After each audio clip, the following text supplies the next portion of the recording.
I worked in the minor leagues for 10 years, and I did not ask for help from my plate umpire on one play in 10 years. All right, and that was just how it was done at that point, 97 through 2006 or whatever. I don't know for sure right now what they're telling the pro guys, or if they're kind of telling them to go ahead and go for help. But I know in the NCAA game that it's an accepted practice now to get help from your plate guy. Okay, so take advantage of it.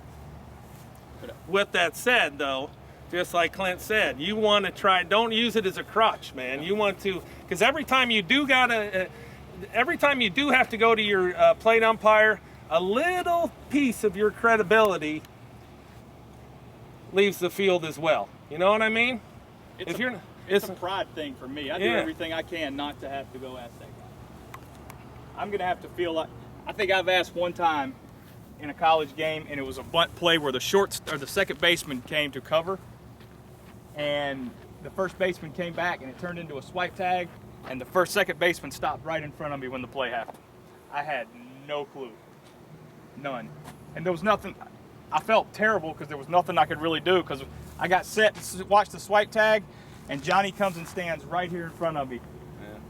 And I was like, oh, safe. I didn't see a tag. Did you go to help immediately or wait till they... No, I wait till the coach. It didn't take the coach very long to come ask me for help, to go ask for help. And that's another interesting thing, and hopefully you guys know this, but usually at once a camp, people say, should I not give a signal? You always give a signal, because you've got a 50% chance that you get it right, and that's the end, the last you hear of it. Even if you don't see the play, make a guess. You got a 50% chance of getting it right. So you always give a signal, then let the coach or manager come out and disagree with you, then go for help, okay? So we're never gonna see a situation like this, Clint, what do you got? All right, no way, all right?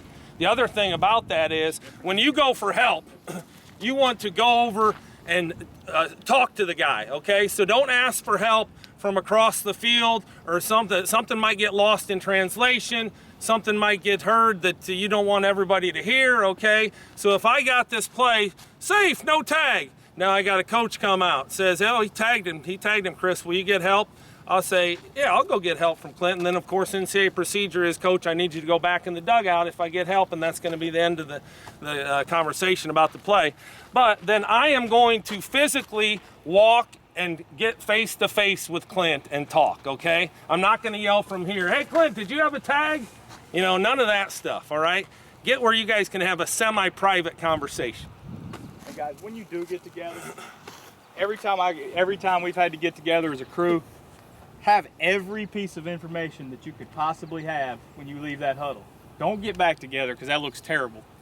If you got to put people back, know where they're going, what the count's going to be, everything that could possibly go on, you need to have that information sorted out before you break that huddle. Because there's nothing looks worse than, all right, we break up, what's the count? Let's get back together and figure it out. Looks like horse shit.